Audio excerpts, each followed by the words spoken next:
Happy Friday, everyone. How are you all? If it's Thursday night, you might be somewhere where it's Thursday night, Friday lunchtime.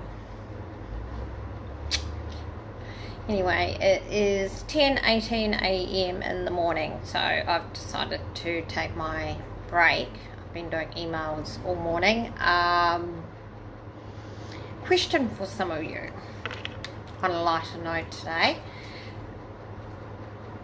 What is the normal average for sending emails? So, how many emails should someone send in a day is what I want to know. Hey Grant, hi Perry. So, I'm currently looking after the CEO's inbox. He had 11,000 email items sitting in his inbox, which I've archived, and I'm down to 364. There's one particular person in the business that keeps sending emails about every 10-15 minutes and copies him into everything. They have a management role, but when is it too many emails to correspond? And why should you feel the need to always copy them in? Okay, they might be your reporting manager, but some of it doesn't need to be copied in. Therefore, it makes this particular person send a lot of emails. It's actually doing my head in. Every time I see the name now, I go, I bet you it's this person. Yep, sure enough, no doubt. So, when is it okay to send an email and when is it not? When is it okay to copy someone in? When is it okay to send out to a cast of thousands? When is it you don't even need to email? I mean, what is the protocol around emails? And why does certain people feel like they need to send so many to just one person or to someone higher up? I mean, I've supported a lot of CEOs and, senior management. Imagine if I copied them into most of my emails. They don't need to receive that stuff. They only need to receive the stuff that is detailed. Detailed, to do with them, to do with the business, effectively for the business, non-effectively for the business, but really. And then he gets photos from this person and links sent to him, and it's like, really? Should they be receiving this stuff? I don't know. What's your thoughts? Corporate should have a certain way of monitoring the amount of emails that you would send out throughout the day. Surely. Yeah, it's a bit hard to determine. So that's one of my good thoughts today is we've got to think about these things when we're corresponding, when we're messaging people, who we're copying in, who is the message for, who shouldn't it be for, why are you copying this person in? Is there a particular reason why you're copying this person in? Does this person need to know? I mean, these are all the things around email, and maybe we should start looking at other ways of doing that kind of thing in a different space, like sharing photos and links and general information. Why does that have to be in a corporate inbox? And I just believe that your corporate inbox is for your business things. If you've got links and things like that you want to send and photos, why don't you just make it in in a meeting room in Teams, like we're using Teams for all our online meetings at the moment, or Skype. So you can set up rooms and you can put in your little links, like this is what I'm doing from home today, here's a link for this, or why does it have to clog up these inboxes? I mean, there's people like me at the other end clearing it and deciding where to file it, and do we keep it even? Do we need it for a record? It's very frustrating. So that's one of my thoughts today. How is everyone? How's everyone coping? 4th day at home in confinement. It's doing my absolute head in. I can't stand it. I love being at home. I love feeling safe. I love being away from the public transport and all that kind of thing.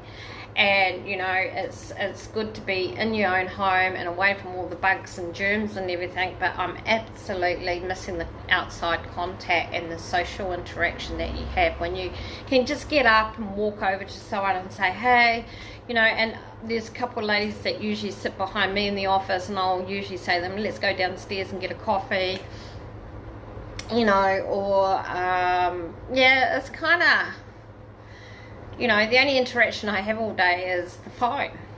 If I hear someone call me, or I go into a meeting, and that's not really social, it's business. So I've had another cancellation this morning of a business meeting, and now it's going to be at 12:30 at lunchtime. Well, some of us want to go out to the shops and grab as much as we can before the weekends. I still haven't been able to buy any toilet paper for 3 weeks, got no hand sanitizer.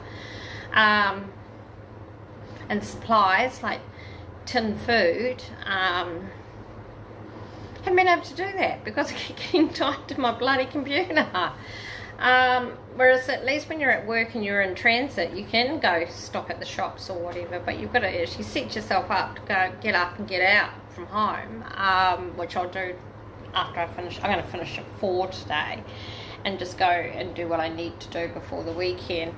How's everyone coping with shops? Are you getting all your supplies? Are you getting what you need? Are you thinking of other ways of eating? You know, are you thinking about plant-based like I do? The only thing I eat in the way of meat is chicken and seafood. Are you thinking of other ways and alternative ways that you can cook? Like using rice, lentils, beans, chickpea, anything that fills you up rather than trying to fight and queues to get your meat. Should we be swapping, you know, cost-saving recipes and things like that? Any ideas, thoughts, how we should be surviving while we're going through this? I saw JJ Feeney. I follow her, you know, from the radio in New Zealand. She's a radio breakfast host. Or Grant, you can help me on this. Is she a breakfast host or midday, afternoon? I can't remember. I know she used to be on ZM. Well, I follow her, and she made her own. She couldn't get any gluten-free bread anywhere in Wellington. Is she in Wellington? No, she's in Auckland. She couldn't get any gluten-free bread, so she did on Instagram last night. She baked her own, and she reckons it's the best gluten-free bread recipe out. And the way she was eating it and the crunch of the crust and everything, and she posted the recipe and the link. So maybe this is something that we should be doing and thinking about for our friends and, you know, people on Facebook who are struggling to get out or get things. I don't know, thoughts? Should we be doing it on Facebook? Should it be Instagram? Should it be somewhere else? I don't know, you know, I'm here to help, and if anyone else can help me. The other thing is, so I was looking at different ways of doing recipes and stocking up on food and the stuff that we normally don't get but we should have in case of emergency. The other thing I was thinking about was water. Now, I've made these mental notes because I wanted to talk about people, and I hope people that are listening or watching this will give me feedback. What sort of water filter system do you have? Have you seen the filter systems in the supermarket? How do they work? Are they any good? You know, the ones that are in a plastic jug and you put the boiled water or the water from the tap and it filters it. Are they any good? Are they worth getting? I get bottled water, plastic bottled water, and put it in my glass water bottle, and I have this constantly with me. Is that good? Is that bad? What happens if the water supply runs out and you have only got your tap water? What filter system should you be getting, and what should you be using? All these things have sort of, you know, I've been starting to think for survival. What if we start getting power shortages? Have you thought about that? who's on gas, who's on electricity? Have you got a barbecue? Have you got a mini barbecue? Have you got something that you can cook your food on the balcony? I have a little mini barbecue, coal barbecue that I have on my balcony. That I'm not sure will be any good in the sense that it does smoke a lot. You know, it lets off a lot of smoke as you get it started and heated. Should we be looking at other ways of cooking our food? You know, all these things that maybe for survival, if it doesn't happen this time around, should we be thinking about in our futures? Should we be looking at ways that we can make our lives a lot easier without having to struggle? Thoughts. The biggest problem is today is people do live in apartments. So, you know, when systems go out in apartments, everyone's affected. I'm in a block of 6, and our only thing that's connected together, I think, is the main electricity from the road and the hot water cylinder, which is heated by gas, and it's a great big cylinder out the back of the property, and it's got a constant burning flame under it, and that's what heats our gas hot water system. So if our gas supply gets cut off, how do we keep our hot water supply going? You know, there's things like that, but I'm only in a small block of, like, there's 1, 2, 3, so there's one under me, one on top, one next door. That's me. And then you come out downstairs across the driveway, and it's the same 3 on the other side. So we're really spread out, and there's only 6 of us. But I wouldn't want to be, I don't know if I want to be in a big skyscraper type of building of apartments. What happens if your power goes out or your shortages start happening? Thoughts? How are people going to survive? Should we be putting handy hints out there? Has anyone done that? I mean, the government haven't. All they're worried about is our borders and closing our borders, and, you know, travel restrictions. We're not allowed to leave the country. It's really weird because Australia said that they've put on these restrictions, but, you know, what if you do need to leave the country? How do you get out? I saw that, you know, Jacinda Ardern, the Prime Minister of New Zealand, said that, you know, residents and citizens can return into New Zealand at this time, even though the border is closed, which is good. If we have to go back, if we do need to get back into New Zealand, we can do it, but who's going to be flying us there?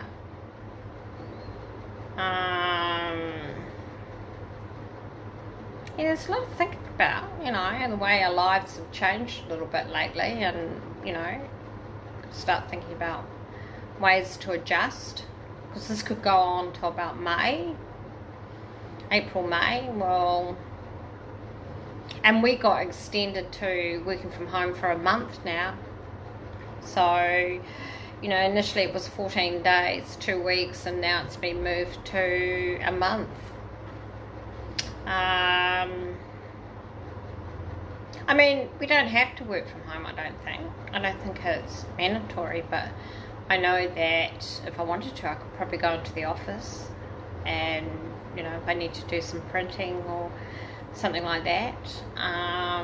There's only one person in the office, that's our payroll person, because they have to be in there, but other than that, and I think one of our marketing people are in there because they get documents sent to them quite regularly, contracts and things like that, but by courier, so someone has to be there to greet and meet the courier. Yeah, I don't know, thoughts about everything. The other thing I was thinking about is, like me, I've got a small freezer, because there's only me here, so I've got a small top freezer and the fridge is on the bottom. I can't cook a lot and freeze a lot all at once. I mean, my freezer at the moment has got frozen soup and a couple of frozen bolognese, which is plant-based bolognese and stuff like that in it, and a couple of bags of frozen vegetables. Should I be looking at getting a bigger freezer? Should I be looking at getting a bigger fridge, or getting just a freezer and putting it down in my garage? I don't know. There's all these sort of things that we should be looking at and thinking about now that our lives and our routine and everything has changed. So, I don't know. Yeah, so that's sort of basically me today. I'm trying to stay away from talking about the virus and everything that's going on in the world, because we've heard enough of it, and the propaganda in the news is just too much. Some people can't take it, and I've got to a point where I know sort of where we're at and what's happening, so I'm just ignoring it all now and just getting on with it and thinking of ways to get ahead and keep ourselves happy and keep ourselves in a position where we're comfortable at home or in lockdown or whatever, and we've got ways of surviving. But my biggest concern is, I'm hopeless. I've got water bottles that I buy from the supermarket, the big, plastic ones, when I should really be looking at a filter system of some sort. And I remember Mum had a filter system here on her tap, so that when you poured it through the tap, it filtered the water straight into the glass. And I don't know, or should I get one of those jugs, you see in the supermarket, and they've got the big double filter in the top, and then when the water goes into it, it's still, you can put boiled water or you can put water from the tap. And yeah, I don't know, it's all about how's the supermarkets looking where you are. What are the supermarkets like in Hong Kong, Barry? Have you been able to get out? Are they keeping the shelves filled? Are you getting all the right ingredients in that you need for cooking? I know that the other day we had no pasta, we had no rice, we had no tissues, no toilet paper, we had no canned stuff. And I belong to, on Facebook, my community page for this area, for these suburbs and neighbouring suburbs, and people going on and saying which shops have got what at the moment. So it's really good, because it gives you a bit of sense of direction, which way to go, when you want to go to a shop. They were saying this morning that the smaller supermarkets are better, the ones that are a little bit further out, that are a little bit more stocked. So maybe we have to look at travelling a bit to get what we need, what we want. I know in my case, I might have to go a couple of suburbs over to get what I really need. So we need to look at these sort of things and start thinking about ways to make ourselves more comfortable and just live through this time. I said next week, so this is my 4th day in lockdown. So next week, I'm going to start doing something different with my live updates. And I think we should all start making it a merrier and happier place. And I think we should start sharing stuff and doing things that are a little bit different to keep everyone amused. And I thought, well, next week, every live update, I'll be doing something different. And whether it be talking about a recipe to get through, or I don't know, suggestions, maybe we could all do exercises together or something, I don't know, stretches, put some music on, bring some happiness and some sparkle back into our lives, instead of all this doom and gloom that's on TV at the moment and the propaganda of it all. And we all know what's happening. We all know what's going to happen. So let's just get on with it. Let's just keep living. Let's keep being happy. Let's be the people we are. Let's keep making a difference in people's lives. I know people are depressed at the moment. I've spoken to 2 people lately that are so depressed, and I spoke to a friend of mine here in Australia, not living in Brisbane, and they've been suicidal over this whole thing. And it's like, and it's sad that people are feeling this way. And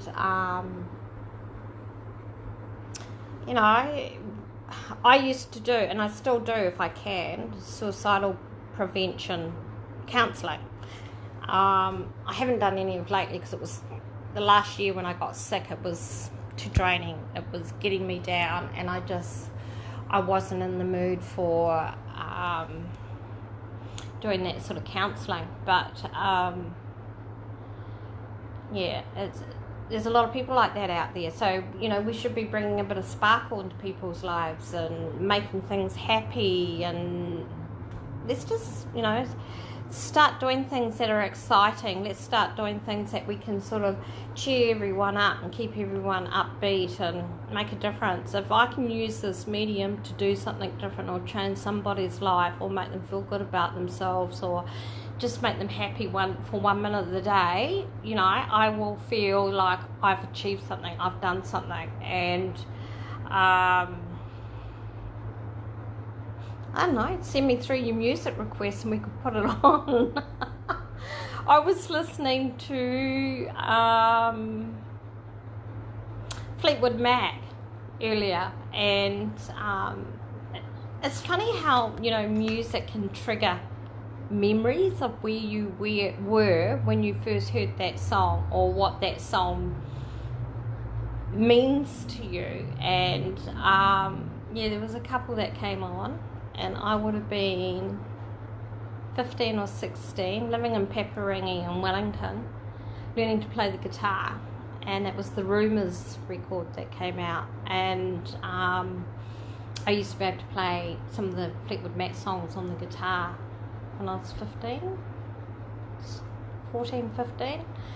And I had a friend of mine who was a really good singer, and she used to come over to my place, and I'd play the guitar and do my rehearsing and practicing for my classes, and she would sing, and oh my God, she was amazing. And I always remember this. Mum was standing outside the door one day, and the bedroom door, and she said, "You girls sound fantastic. The guitar playing's great, the singing's great," you know. And I thought we were shocking, but no, she said we actually sounded really good. So, you know, it's those kind of things. Maybe we want to share our talents or something online. I don't know. What do you think? Come on, Grant, you've got ideas. Come on, Perry. You're the teacher. Come on. We all went to school together. Did you go to Newlands College, Perry? I think you did, didn't you? Yeah, because I went to Newlands College after I went to Wellington Girls College. And then there's Grant from Newlands. Who else is on from Newlands? Oh, Colin, where were you? Oh, you're British. You're from, where were you? Tauranga. Belinda, you're on. You're home too, in confinement. We're in the same building at the moment. I said to Belinda a couple of weeks ago, I saw her. You know how when you see somebody and you think, gee, I know that person, but you're not sure? And I only saw the side of her face as she walked by, and I was in a rush to get into the office. And then I messaged her on here, and I went, hey, Belinda, are you in such and such a building? And she said, yeah, I am. I said, I'm sure I saw you today. I said, I'm in this building now. You know, it's those kind of things. And we're going to have a coffee this week, but we're both working from home. Maybe we should do a virtual coffee. That'd be a good idea. Go into a Teams meeting with a virtual coffee and pretend we're having our coffee in the foyer at the coffee place. And Belinda, you're Brisbane. Yeah, so I don't know. Thoughts. We should be doing stuff for people. You know, and it's great that the shops here have done from 7 a.m. to 8 a.m. for the elderly to get their shopping done. It's made it so much easier for them to go in early and get the things they need, because that was my biggest concern was, you know, the elderly. And we should really be looking after them. And I asked the people downstairs if they needed anything yesterday. They're fine. They actually asked me, did I need anything? Are you fine? They're in their 70s and got health conditions. And I went, oh, bless them. How sweet. I said, yeah, well, I haven't, but I've got to go out and get it. At least I've got good legs still, and, you know, and the energy, and I can do these things. I haven't got any of the health conditions like they haven't. So, You know, I said to them, let me know if you need anything. I'm happy to go and get it for you. And yeah. So maybe we could do book reviews, maybe we could do movie reviews, maybe we could do something a little bit different each day. I'll give you a little review on a book that I've started reading on Monday, which is really good. The opening just blew me away. I don't read a lot of books because I tend to watch videos more on YouTube and do my study that way.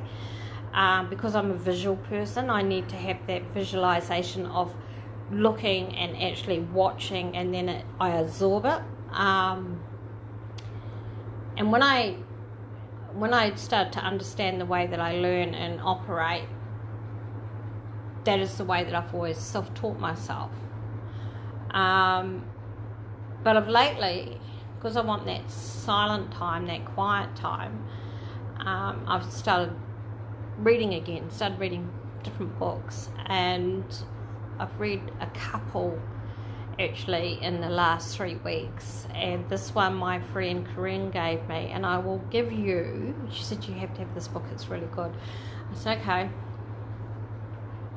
So I started reading it this week, and the first 2 pages just blew me away. So if you want to know about it, I'll review it Monday morning. How's that? Tune in. Okay, well, I better get back to work. I've had my morning tea break, and I can see emails are coming back in. He's now at 367. That's the CEO. I don't know what the CFO's at. Haven't even looked at hers today. It's just been out there. Keep me posted, thoughts, ideas, what we should be doing to keep everyone upbeat.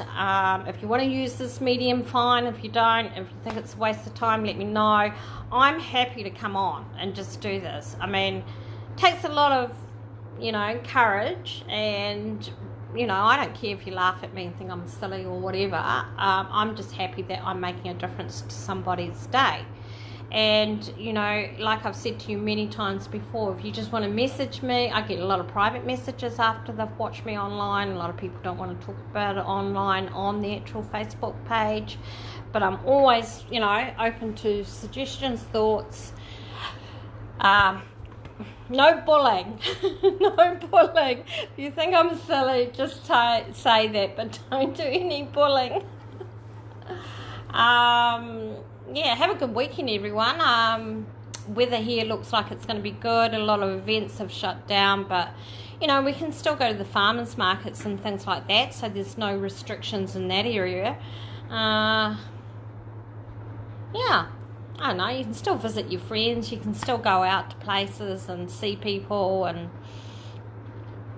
you just got to distance yourself by, 10 feet or something.